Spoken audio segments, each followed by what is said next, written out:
Good morning. My hair used to be super blonde. Now it's just sort of blonde, I guess. I don't know. Years ago it was glowing. But time changes things. And we're going to talk about some of the things that time has changed and some of the things time has not changed so much as we talk about America. And I'm just going to, we're already a little bit behind where I was thinking we're at. I've got way more material than I thought we would cover. So what this might end up being is part one and part two with the two different services, honestly. I think they're going to be quite a bit different. But so it is. The main theme will be the same in both services, first or second. And I really want you, as I tell some of these history stories, I just like history a lot. And so that's what I'm going to do here, is tell you some stories and see if you can get something out of it. And what I want you to get out of it is to see the hand of God in America. Before America started, after it started, to see God's divine providence, as they called it repeatedly, in the foundations of this country. And secondly, to see the attitude and the character of the people that God used to build this country. See where their mindset was at. See what kind of type of people they were. And hopefully that will inspire us today, all these years later, to live in ways similar to the way they did, to have similar mindset, and to continue to have our eyes focused on God like they did. So I'm just going to tell some stories here. We can sit around the campfire and tell stories till the flames flicker down into embers, or the clock runs out, or however it goes. The first one is about the Puritans, who in 1620 left the Netherlands, actually. They had already left England about 10 years before. They went to the Netherlands. And then from there, they decided to go to the New World. So roughly 55 or 60 of them joined up with another 50 people or so and went on the Mayflower ship and headed west. The voyage was not easy, and it took a lot longer than they thought it was going to take. They left in the summertime. It took about twice as long as they thought it would take. They were headed for New York, or what would one day become New York. Then it wasn't even called New York. It was just a little village of some Dutch that lived there. So they were heading there. But they ended up way north in Massachusetts. And in that process, Dan's got something going on. He's probably got a story there. Actually, you read something I was going to include, but I don't have to include it now because that John Adams quote you gave, it's great about the 4th of July, or what he thought was the 2nd of July, or whatever. So the Pilgrims are heading out across the sea, and they finally arrive way after they thought they would. They arrived in the month of November in the New World, but nowhere near where they were headed. They were way north in Massachusetts, and there was nobody there.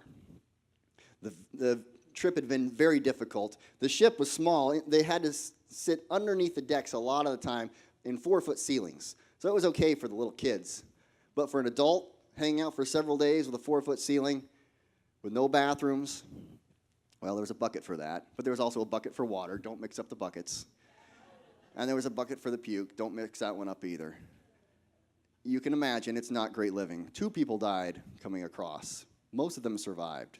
But 12 months after that ship left the Netherlands, almost half of the people were dead who had left. There were 16 wives on that trip.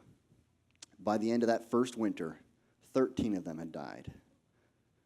This is how horrible the conditions were. 2 years later, they had the opportunity, actually less than 2 years later, the Mayflower went back to England with some of the people who were not Puritans who went along with them. And they were all invited to go back. None of them went. They all stayed in the New World forever. Their kids, great-great-great-grandkids, are with us still today. They stayed. They were committed to it. But William Bradford, when they got there, after these conditions, he was the leader of their group, their pastor, so to speak, said, "What could now sustain us but the Spirit of God and His grace?" He saw that they were probably all going to die. A village not long away and not long before had completely disappeared. Roanoke, you may have heard of that one. They came back from England to visit it. It was gone, no trace of it. Every person in it. To this day, we don't know what happened. They had no reason to believe that that wasn't going to happen to them now, too. So they called out on God. They landed there in the north and said, we are way off course. We got to get down to New York where there's some other people because there's nothing up here and winter's coming. So they tried to get back on the ship and go back out, but storms hit. It was November, and they couldn't get there. So they said, maybe God doesn't want us to go there. Maybe we're supposed to be up here. So they tried to land again a little bit further down. And this time they landed in a place called Plymouth, what they called Plymouth. Plymouth Rock is what it's called, but interestingly, there were rocks all over, but the place they landed was a beach. They almost were smashed into the rocks, but a wave literally picked up their exploring boat that they had outside the big ship. They were in an exploring boat. It picked them up, and it launched them into the air and onto the sand right in between all these rocks. And they said, oh, this looks like a good spot. And that's where they stayed. They moved up into the beach. They discovered it actually was a nice beach, and there was a big hill, perfect for building a fort up there, protection. And what do you know, but all the trees were gone around that hill too, perfectly leveled out. It was like, this is a perfect spot. There was nobody there, but at least it was good for defenses. They moved in, and they discovered within a few days that there was corn stored in various places, tons of it, and nobody there. And then they eventually found some signs that there had been a village here before, but pretty much everything was gone. So they thought, wow, this is amazing. We are going to eat this corn, because otherwise we're going to die. But they decided to take a note of everything, because the people who live here are probably going to come back after this lousy winter. I'll bet they must be traveling or something. They're going to come back, and we will figure out how to make it good and pay for what we are taking. And so that's what they did. They signed a Mayflower Compact as well, which is the way they would rule and govern themselves. The Mayflower Compact said a number of things, but among it the highlight was, this is for the glory of God, the advancement of the Christian faith, and the honor of our king and country. That was their motivation for coming in the first place. For the glory of God, for the advancement of the Christian faith, and for the honor of king and country. Even though they actually fled their king and country, they were still honoring, which is kind of interesting view that they had. They still considered themselves British subjects, even though they were running away and never wanted to go back. But they wanted to glorify God and to advance the Christian belief that motivated them.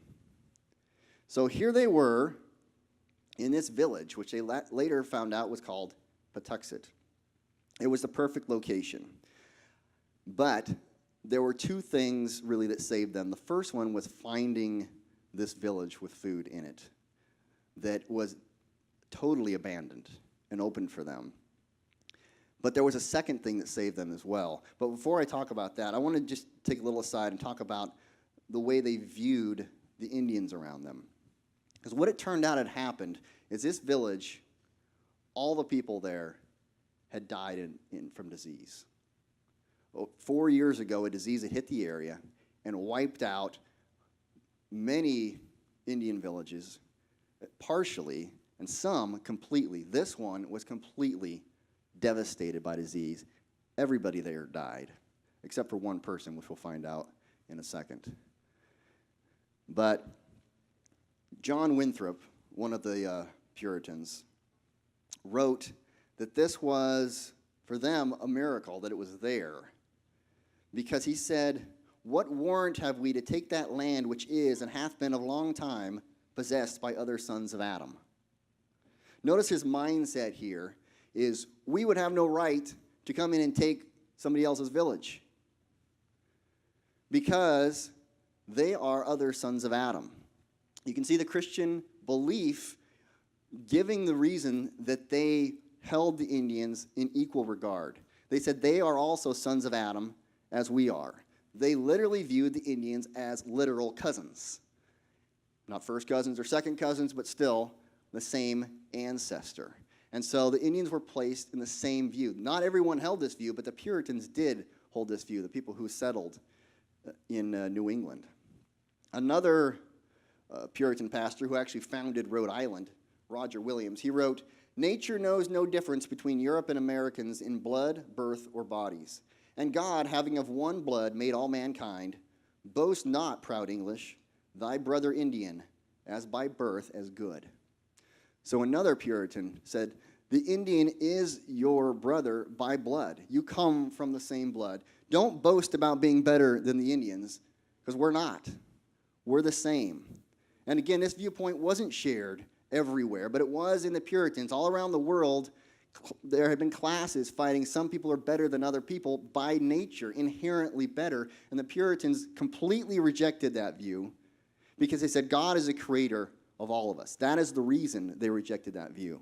Because we come from Adam, who God literally created, a man and a woman, Eve, and we descended from them. Of course, some people don't believe that even today, that there was a literal Adam and Eve.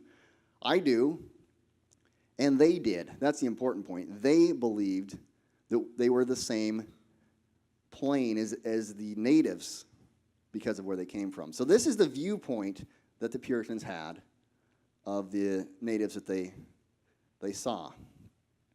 One day, shortly after they'd gotten there, they were preparing their defenses, a little bit worried because even though the natives were the same as them, as far as their value for God, some of them were dangerous.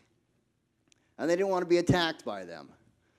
Or anyone else, too. There were also, not many yet, but some other British and French and Spanish in the area that potentially could have bad intentions. So they were preparing themselves, just in case, just to be cautious, when lo and behold, up the road comes walking one man. Walking quickly and carefree. He was tall and strong, a single guy, and he was an Indian, a native. And he walked right up to them, and he said, "Welcome, Englishmen." And they said, "Wow." And then he said, "Have you got any beer?" No, he really did say that. That's the second thing he said to them. And they thought, whoa, who is this Indian guy who speaks English and wants beer? As it turns out, they didn't have any beer.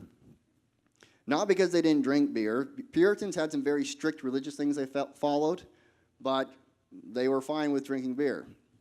But they were out of beer because they were out of everything. And so, no, they didn't have any beer for this guy, but they gave him some other special water as close as they were getting in these days to what they wanted. And they gave him some other things, and it turns out that his name was Samoset. This was not Squanto, but Samoset, and he said, "I'm going to introduce you to somebody in a few days." His English was broken, though. He didn't speak this well. And he said, "I've got somebody for you to meet, and I'll come back." So he left. After a couple of days, actually, he just hung out there with them. He's a very outgoing guy. It's hard to even imagine this in a world like this where a guy walks out of the woods and just is like super friendly and speaks your language. But that's what he did. And he came back a couple days later with a man named Squanto, whose English was much better than Samoset's. And he was not nearly as outgoing, though. He was more reserved, a little more shy, not as eager to talk. And there was a good reason, maybe, for his attitude. Samoset, by the way, had learned English by hanging out with fishermen up in Maine, what is now Maine. I suppose he probably just walked down there and tried to motion and say, "Hey, teach me how to fish. This looks cool." So that was the kind of guy that Samoset was. Squanto was the opposite, maybe. The story of Squanto. How did he learn English so well? Well, this is the second miracle that happened for the Pilgrims. When Squanto was 12 years old, an English pirate, I guess you could call him that, showed up and kidnapped him and several other people from his village. I think it was 5 other people from his village, and took them to England. So here he is away from his family, shipped across the sea to England so this guy could raise money for his next venture. He'd say, "Look, I have wares from the New World. You can see the plants, you can see the vegetables, and I got a few of the natives here. Look at them, how native they are," or whatever he would say. And that was Squanto's job, to stand there and get stared at as this guy's personal showcase for his upcoming journey that you can invest in now and get double or triple your money within a few years once I get back with all the goods. So let's go. Give me some money. Yay. And poor Squanto lives there until he's 21 as a slave. Finally, he gets away and sails back to his family where he wanted to be the entire time. Sails back with a guy you've heard of, John Smith. He didn't spend much time with John Smith, but that's who he sailed back with. All the way back across the Atlantic in those terrible conditions. Lands, but of course they land well south of his village. So he says goodbye to John Smith, takes off up the coast to head home. But before he can get there, another guy kidnaps him and 20 other Indians and heads off back across the Atlantic, to which Squanto probably says, "Are you kidding me? I am sick of being kidnapped by these morons." Yeah, some people didn't hold the Indians in the same regard as the Puritans did.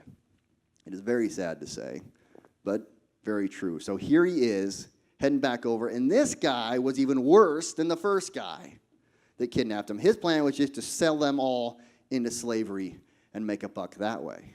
They landed in Spain, put a high price on them, started selling them off one by one. When some monks showed up, Spanish monks, and said, "You can't do this," but probably in Spanish, "No puedo hacer este, no lo puedo hacer." And "you can't do this, this is wrong." The Pope was very much opposed to slavery.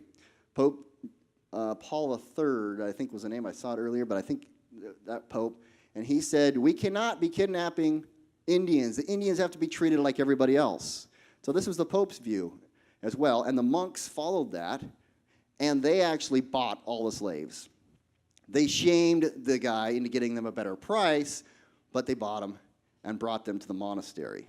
And they were in terrible shape, but the monks brought them back to health and taught them about Jesus, taught them the basics of Christianity, and there Squanto learned that. And then the monks helped him, after some time, get up to England again with the hope of eventually getting back across to the New World. And there he worked with a merchant family, learned English. Finally, several years later, he sailed back across the sea in the year 1620, which was just a few months before the Pilgrims started their journey across the same ocean. He landed again. He got on to the American continent, headed back up again, arrived at his village, and found everyone gone. No one was left. He is having a rough life.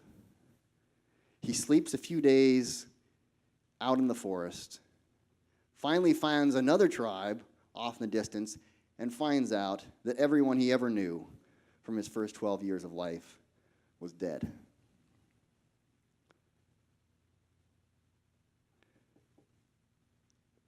The Pilgrims show up and move in to his old home a few months later. Samuel, his friend, says, "Hey, you want to come help me talk to these pilgrims? We're going to help them out." What would you have done? I think it speaks a lot to the character of this guy, that he went back down and said, "I'm in a unique place here. I can speak to everybody, and nobody else can speak to anybody." So he did. He went and he showed up and he talked to the pilgrims. First day, while Squanto was meeting with the pilgrims out in the woods, was Chief Massasoit and 50 armed braves waiting to see how this meeting would go. Because what he wanted was a peace treaty with the pilgrims. Because he wasn't worried about the pilgrims, he was worried about another tribe to the north that was warlike and ready to come down and attack them. So they formed a peace treaty. A year later, they celebrated in an event we call the first Thanksgiving. This is the same tribe. None of this would have been possible without Squanto interpreting all the details of this arrangement. They signed a peace treaty, and it lasted the entirety of the lives of everybody there. For over 50 years, as long as that village was there, they were at peace with this tribe. And it's because of Squanto. Then after the peace treaty was signed, the Indians all headed back out, but Squanto stayed. And he stayed and lived with the Pilgrims. He showed them how to get eels, which they actually would go into the sand, and they'd jump on the sand with their feet. The eels would take off up out of the sand, and they'd grab them with their hands. And then they'd cook them. They were apparently very good eating. They really liked the eels. He showed them how to fish by building little dams in the streams. When the fish would really run fast and heavy, they would build dams that would trap them, and they could catch some fish that way. He showed them how to grow corn, crops, building little mounds, putting 5 kernels of corn in there, and then fertilizer with fish. It's interesting, a note that I read, that maybe the reason the whole idea with using fish as fertilizer didn't come from the Indians. That's something he learned when he was in captivity over in England. That was an English thing, but the Pilgrims didn't know about this. They hadn't done that, even though they were from England. So he used the skill that he had learned over there, plus the English he learned over there. So who does this remind you of? It's kind of an interesting thought. A guy who was sold into slavery as a youth, learned some skills in slavery, and then is brought into a position to save a people with what he knows.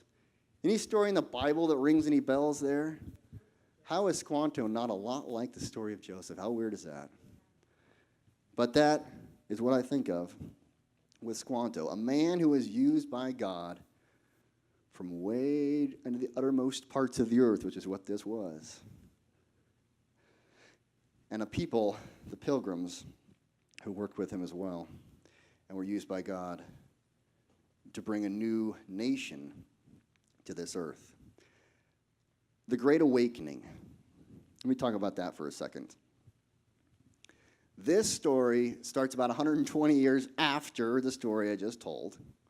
They're all gone now. And the religious fervor is not as strong in the colonies. It's not America still. America hasn't started, what we call the United States of America. This is the colonies.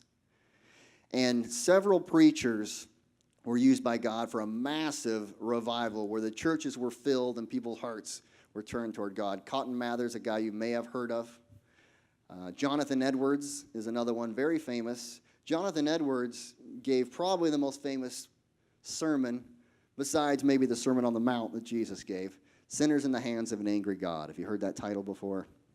It's interesting, when I think of that, Sinners in the Hands of an Angry God, it sounds like a pretty powerful fire and brimstone sermon, but Jonathan Edwards didn't speak like that.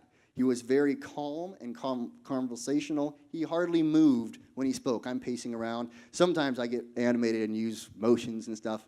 He didn't. He just sat there very calmly and delivered this sermon, and God just destroyed the area where he was, where all the people just were in awe, and people would literally fall out of their chairs thinking of the power of God and how badly they needed to get their life right with God.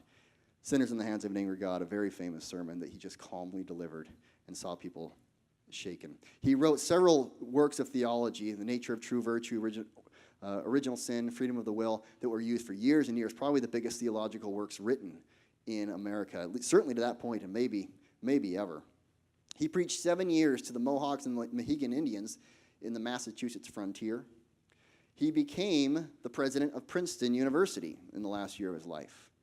Now I'm not sure that Princeton would even allow him to speak there, but back then he was the president of Princeton University. And he was a powerful preacher, pastor, and used by God. One man he invited to speak was from England. George Whitefield was his name. He came and spoke, and then he stayed. He traveled back and forth across the sea many times to England and back, but he spent quite a lot of time. George Whitefield became the Billy Graham of the 1840s and 50s, only he was probably more famous than Billy Graham. Literally everyone knew who George Whitefield was. It is estimated that every man, woman, and child in the 1840s had heard George Whitefield speak in person at least once. Everybody. Benjamin Franklin wrote about, it's kind of a funny story, but I don't have time to give you the story of Benjamin Franklin's account of hearing George Whitefield. But Benjamin Franklin heard him, and so did everybody else. He, at one point, preached to 23,000 people at once, and he didn't have one of these in his hand. This guy was the opposite of Jonathan Edwards. He was loud, and he was boisterous. He had some theater training, and he used his theater training on stage in his preaching. George Whitefield was mightily used by God, as was Jonathan Edwards, to bring a revival to the land in the 1840s and 1850s. And those are the 17, sorry, am I saying 18? Thanks. It's 1740s and 1750s. Dad's correcting my year. How long have I been saying the 1840s? It's a 17. Okay. Yes, it's a 1740s. 1620, then about 120 years later, 1740s, 1750s, before the country's born. And this is the environment into which the people who started our country in 1776 grew up. This is their formative years, where the nation had a massive turn back to God. And I don't think that was a coincidence. I think God poured out his Spirit into this American soil, and from this soil sprung a nation of freedom and liberty, such as the world had never seen before. And that America really is unique in that we have such liberty where there wasn't a king telling people what to do, but the power of the government came from the consent of the governed, where we had freedom of speech, freedom of religion, freedom of association, and it didn't matter what the king thought. That was what was unique about America, politically speaking. But it worked because of the people, the attitude, and the mindset of the people at that time. So that was the Great Awakening that was poured out during the 1740s and 50s. Story about George Washington. I'm going to skip that and use it in the second service because I don't have time. The Battle of Fort Duquesne, the evacuation and escape from New York. Those are pretty interesting stories. But Constitutional Convention. I'll do that one. This is, we got about 15 minutes here. In 1776, of course, Declaration of Independence was signed. And that's what we'll be celebrating here in a few days. 11 years later, it was all fallen apart. We had won the war, which was the main obstacle. But now, this new government wasn't working. The Articles of Confederation weren't enough to keep this country together. There were bickerings and fightings, disputes. There was no capital city. There was no place for Congress to meet, so they kind of had to find different cities to meet in at different times. There was no president, no head. There was no money at all. They couldn't pay the troops. The troops had been promised all this money, fighting in the war. The states paid some what they could, but then some of them said, we don't have any more money. Talk to the federal government. And the federal government didn't even exist. There was really no federal government. They had no money to pay the troops. And so the troops were kind of upset. And so the troops started to fight each other in small skirmishes, not big wars, but it was all going down. And George Washington wrote a letter to his friend Thomas Lee and said, and I'm paraphrasing, I don't have it written down exactly, he said, I hate what I'm seeing. This country is failing. We are going to be looked on negatively by all our contemporaries who are going to say, see, we told you this government by the people wasn't going to work. And despotism will win out unless we get this fixed. So they decided to meet again and fix the Articles of Confederation because it just wasn't adequate for what the country needed. So they all met together in Philadelphia, it was decided.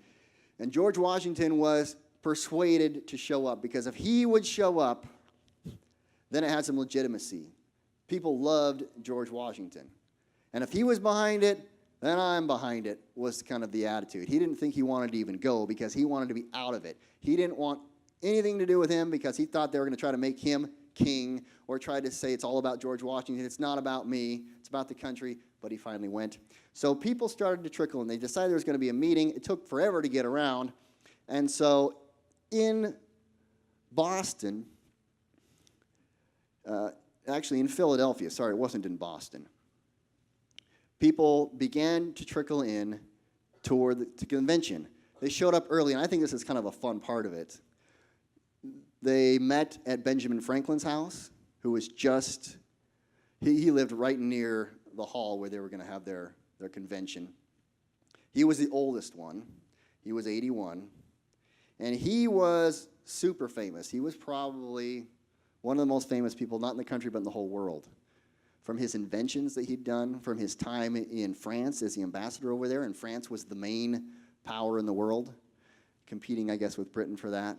But I don't know if you realize how much of a big deal Benjamin Franklin was around the world for what he was known. So they would meet at his house just informally. Then they went down to a tavern, and day after day they were at the tavern. As more delegates would show up from the distant parts of the colonies, James Madison and a bunch of guys would sit around these tables in his tavern, drinking beer, talking about how we are going to fix this convention. And I think that just sounds awesome for me, to be talking with all these guys, these incredible minds. Do we want a king? Do we want a president? Do we want a co-president? They talked about that. We don't want one president. They said, yeah, we do. No, we need to have two presidents, kind of like how the Romans did it with their proconsuls that they had. And that way it's divided and the power isn't as strong. And the other guys, no, we need one. Otherwise, they'll never get anything done. They'll just be bickering with each other. We need one. And so they would talk about all these things. And what kind of, do we need one bicameral legislature, or do we need one vote per state? Do we need two votes per state? Does everybody get their own votes? And they just sat around and they hashed this stuff hour after hour in an informal way. Nothing was decided. But it's basically, if you are a political nerd, this is kind of heaven for you, I would think, to sit there with some of the greatest minds that have ever lived, ever, assembled all together in one informal meeting. And they came up with ideas of what they were going to do. And then finally the actual convention started when everybody showed up, and they launched into it. And they disagreed a lot. Some of the disagreements they had, well, they were all over the place, but the biggest disagreement was on the states, how much power the states would have. Virginia wanted more representatives based on the population, because Virginia was the biggest state back then. Virginia and Massachusetts and Philadelphia were large states. The small states, like New York and Georgia, they didn't want that. It's kind of weird to think of New York as a small state, but that's what it was then. They wanted each state to get 2 representatives, no matter what. Otherwise, the big states are going to be running everything. Does that sound familiar?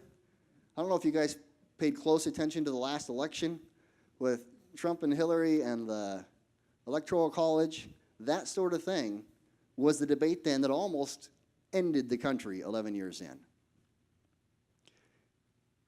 And some of the delegates packed up and went home. They said, this isn't going to work. We're just going to bag it. This country's not going to last. One morning, shortly before the 4th of July, Benjamin Franklin got up to speak, which he very rarely did. He was 81. He didn't like standing up a whole lot, for one thing. And usually when he had something to say, he would write it down, and he would give it to his fellow Pennsylvania delegate who would read it out loud, because Benjamin Franklin's voice wasn't as strong as it had been in years past. But this time he stood up himself to speak. And he said, this is on the slide, I don't know if you guys are ready for this or not. But he said, first of all, that we have a powerful friend, the Father of lights, and here we are wandering in darkness. Have we been forgetting our powerful friend? And he said, I have, sir, lived a long time. And the longer I live, the more convincing evidence I see of this truth, that God governs in the affairs of man. And if a sparrow cannot fall to the ground without his knowing, is it probable that an empire can rise without his aid? And he said, we have been assured, sir, in the sacred writings that except the Lord build the house, they labor in vain that build it. I firmly believe this, and I also believe that without his concurring aid, we shall succeed in this political building no better than the builders of Babel. We shall be divided by our little partial local interest. Our projects will be confounded, and we ourselves shall become approach and byword down to future ages. And what is worse, mankind may hereafter from this unfortunate instance, despairing of establishing governments by human wisdom, and leave it to chance, war, and conquest. That was a good part of his entire quote. The problem was, he said, back in 1776, when we met in this same building, we started out every meeting with prayer, and we're not doing that now. Why aren't we? So he called for them to start their meetings in prayer. Interestingly, Congress regularly starts, even to this day, their meetings with prayer. It's been a long-time Christian tradition, or American tradition, coming not just from Benjamin Franklin's idea here, but from a lot of others. So he said, we need God.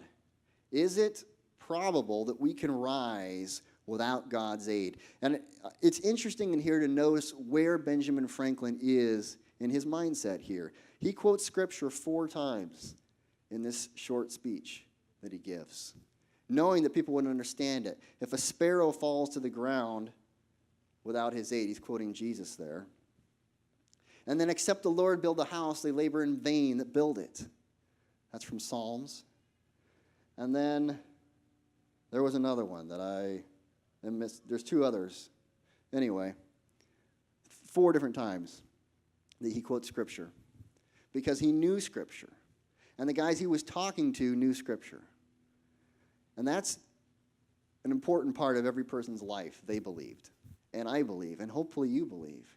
In order to make good decisions in life, we need to understand the Word and the will of God. And Benjamin Franklin, although he probably didn't agree with me everything theologically, he understood that.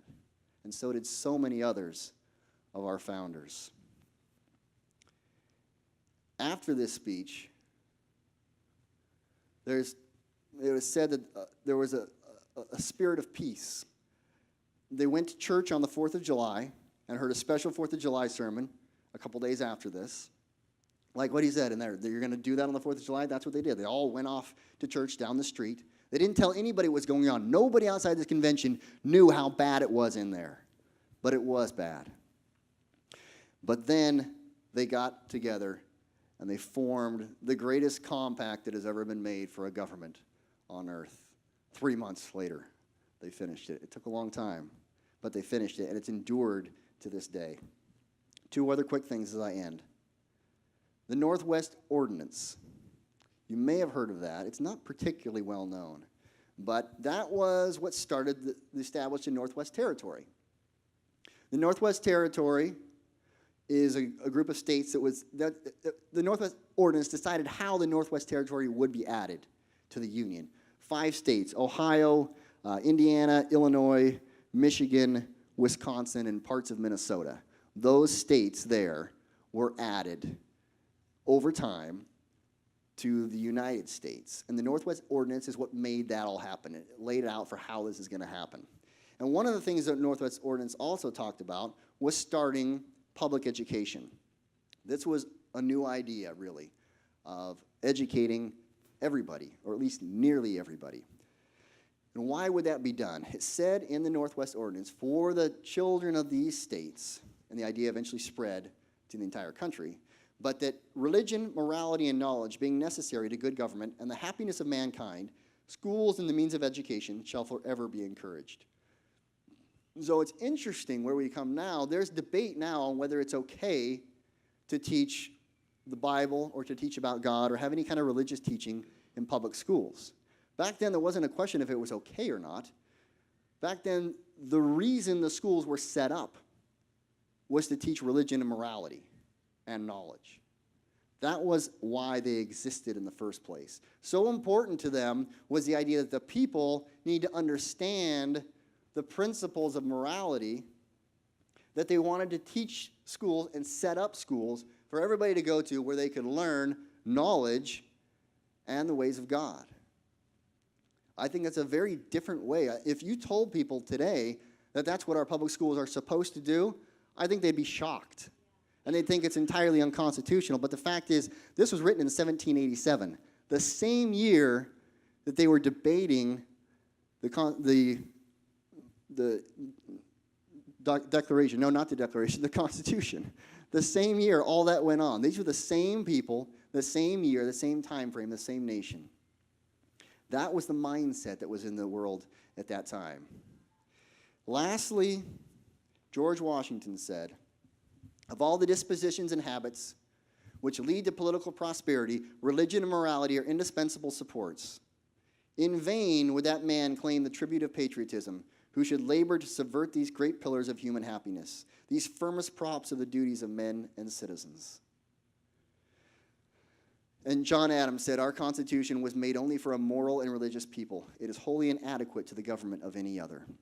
So I hope this will encourage you when you see what God has done in so many lives before and how he laid out in America a special country, a special nation where people, so many people, were following God and living in a way that God wanted them to live. That's really the secret for the success of this country. More than anything else, is a people that self-govern. They don't need a king because they are choosing to do what God wants them to do anyway.